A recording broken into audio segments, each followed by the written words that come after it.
मन का जंगल, एक साधु की कथा। बहुत समय पहले की बात है। एक घना जंगल था जिसके बीचों बीच एक छोटा सा आश्रम था। इस आश्रम में एक वृद्ध और ज्ञानी साधु रहते थे जिनका नाम महर्षि धैर्यनंद था। धैर्यनंद जी ने अपना पूरा जीवन आत्मचिंतन और मन को समझने में बिताया था।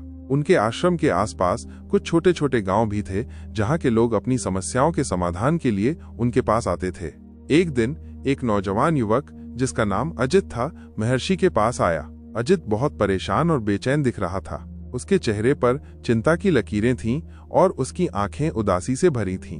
प्रणाम महर्षि, अजित ने झुककर कहा। कल्याण हो पुत्र, क्या बात है, इतने व्याकुल क्यों हो? महर्षि ने शांत स्वर में पूछा। महर्षि, मेरा मन मुझे बहुत परेशान करता है। मैं कुछ करना चाहता हूँ लेकिन मेरा मन मुझे भटकाता रहता है। कभी ये मुझे आलस्य में डुबो देता है, कभी अनावश्यक विचारों में फंसा देता है और कभी मुझे उन चीजों की ओर खींचता है जो मेरे लिए सही नहीं है। मैं अपने मन को काबू करना चाहता हूँ लेकिन मुझे समझ नहीं आता कि ये कैसे करूँ। अजित ने अपनी समस्या विस्तार से बताई। महर्षि धैर्यनंद ने मुस्कुराते हुए अजित की बात सुनी। उन्होंने अपनी आंखें बंद की और कुछ पल के लिए मौन हो गए। फिर उन्होंने अपनी आंखें खोली और अजित से कहा, पुत्र, तुम्हारा प्रश्न बहुत गहरा है और ये हर मनुष्य के जीवन की सबसे बड़ी चुनौती है। चलो तुम्हें एक कहानी सुनाता हूँ, शायद इससे तुम्हें अपने प्रश्न का उत्तर मिल जाए। अजित उत्सुकता से महर्षि के सामने बैठ गया। बहुत समय पहले की बात है। महर्षि ने कहानी शुरू की। एक राज्य में एक बहुत बड़ा और खूबसूरत बगीचा था। इस बगीचे का मालिक एक बहुत ही चतुर और मेहनती माली था जिसका नाम सुमन था। सुमन अपने बगीचे से बहुत प्यार करता था और उसे हमेशा हरा भरा और फूलों से भरा देखना चाहता था। लेकिन इस बगीचे में एक समस्या थी। यहाँ पर तरह तरह की खरपतवार बहुत तेजी से उगती थीं। ये खरपतवार इतनी जिद्दी थीं कि चाहे सुमन जितनी भी मेहनत करे वे फिर से उग आती थीं और फूलों और पौधों की जगह ले लेती थीं। सुमन बहुत परेशान रहने लगा। उसने कई तरीके अपनाए। कभी उसने खरपतवारों को जड़ से उखाड़ने की कोशिश की, कभी उसने उन्हें काटने के लिए विशेष औजारों का उपयोग किया, लेकिन कोई फायदा नहीं हुआ। खरपतवारें फिर से उग आती थीं, बल्कि पहले से भी ज्यादा तेजी से फैल जाती थीं। एक दिन सुमन ने एक बुद्धिमान व्यक्ति से अपनी समस्या बताई। बुद्धिमान व्यक्ति ने सुमन की बात धैर्य से सुनी और फिर कहा, माली, तुम खरपतवारों से सीधा युद्ध क्यों कर रहे हो? उनकी जड़ों पर प्रहार करने की बजाय उन पौधों को मजबूत बनाने पर ध्यान दो जो तुम्हें इस बगीचे में चाहिए। सुमन चौंक गया। इसका क्या मतलब है? उसने पूछा। बुद्धिमान व्यक्ति ने समझाया, तुम फूलों और पौधों को पर्याप्त पोषण दो, उन्हें पानी दो, खाद दो और उन्हें धूप में पनपने का मौका दो। जब तुम्हारे पसंदीदा पौधे मजबूत और घने हो जाएंगे तो उनके नीचे खरपतवारों को उगने के लिए जगह ही नहीं मिलेगी। वे कमजोर पड़ जाएंगी और धीरे धीरे अपने आप खत्म हो जाएंगी। सुमन को ये बात समझ में आ गई। उसने तुरंत अपने बगीचे में काम करने का तरीका बदल दिया। उसने खरपतवारों को उखाड़ने में समय बर्बाद करने के बजाय फूलों और पौधों की देखभाल में अपना सारा ध्यान लगा दिया। उसने मिट्टी को उपजाऊ बनाया, पौधों को नियमित रूप से पानी दिया और उन्हें हर तरह का पोषण प्रदान किया। धीरे धीरे बगीचे के फूल और पौधे बहुत मजबूत और घने हो गए। उनकी शाखाएं इतनी फैल गईं कि उन्होंने जमीन को ढक लिया। खरपतवारों को सूर्य का प्रकाश नहीं मिला, उन्हें बढ़ने के लिए जगह नहीं मिली और धीरे धीरे वे अपने आप मुरझा गईं और खत्म हो गईं। कुछ ही समय में बगीचा फिर से फूलों और खुशबू से भर गया और खरपतवारों का नामो निशान मिट गया। कहानी खत्म करके महर्षि धैर्यनंद ने अजित की ओर देखा। तो पुत्र, तुम्हें इस कहानी से क्या समझ आया? अजित कुछ देर सोचता रहा। फिर उसने कहा, महर्षि, क्या आप ये कहना चाहते हैं कि मेरा मन भी उस बगीचे की तरह है और जो मेरे विचार हैं वे खरपतवारों और फूलों की तरह हैं? बिल्कुल सही पुत्र, महर्षि ने मुस्कुराते हुए कहा। तुम्हारा मन एक विशाल और उपजाऊ बगीचे की तरह है।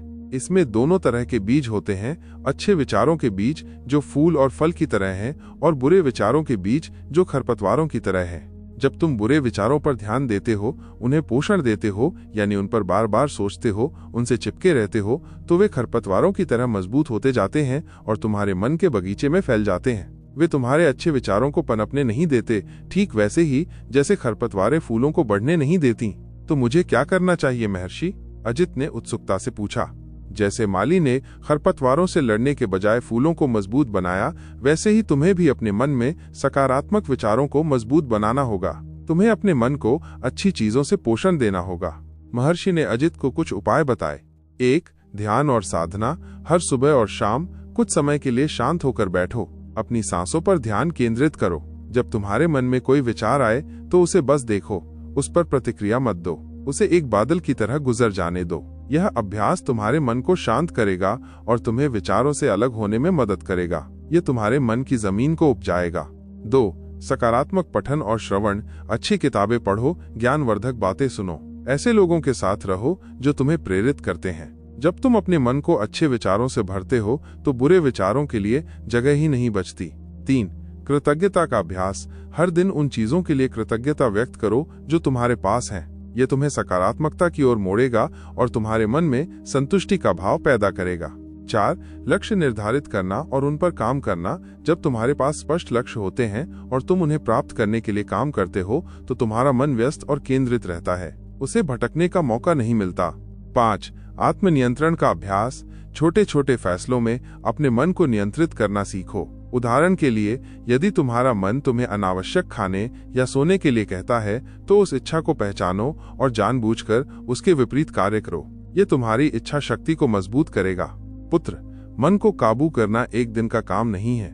यह एक सतत अभ्यास है, जैसे एक माली अपने बगीचे की देखभाल करता है। तुम्हें धैर्य रखना होगा और लगातार प्रयास करते रहना होगा। जैसे जैसे तुम इन अभ्यासों को करते जाओगे, तुम्हारे मन के बगीचे में सकारात्मक विचार रूपी फूल खिलते जाएंगे और नकारात्मक विचार रूपी खरपतवारें अपने आप मुरझा जाएंगी। अजित ने महर्षि की बातों को ध्यान से सुना। उसे अपनी समस्या का समाधान मिल गया था। उसके चेहरे पर अब चिंता की जगह एक नई आशा और दृढ़ संकल्प की चमक थी। धन्यवाद महर्षि, आपने मेरी आंखें खोल दी। मैं आज से ही इन बातों का अभ्यास करूंगा, अजित ने कृतज्ञता पूर्वक कहा। अजित अपने गांव लौट गया, लेकिन वो अब पहले जैसा नहीं था। उसने महर्षि के बताए उपायों को अपने जीवन में उतारना शुरू किया। उसने हर सुबह ध्यान करना शुरू किया, अच्छी किताबें पढ़ी और अपने लक्ष्यों पर ध्यान केंद्रित किया। शुरुआत में ये मुश्किल था, उसका मन अभी भी भटकता था, लेकिन उसने हार नहीं मानी।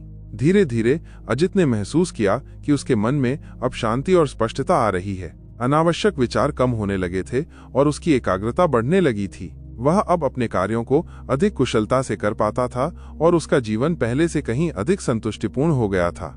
समय बीतता गया और अजित एक सफल और शांत व्यक्ति बन गया। उसने दूसरों को भी मन को काबू करने के लिए महर्षि धैर्यनंद के उपदेशों का पालन करने के लिए प्रेरित किया। इस प्रकार महर्षि धैर्यनंद की कहानी ने अजित को यह सिखाया कि मन को काबू करना उसे बलपूर्वक दबाना नहीं है, बल्कि उसे सही पोषण देना और सकारात्मकता से भरना है, जिससे नकारात्मकता स्वतः ही क्षीण हो जाती है। जैसे एक माली अपने बगीचे को फूलों से भरता है, वैसे ही हमें अपने मन को भी अच्छे विचारों, सकारात्मक आदतों और आध्यात्मिक साधना से भरना चाहिए, ताकि वह एक शांत और सुंदर उपवन बन सके।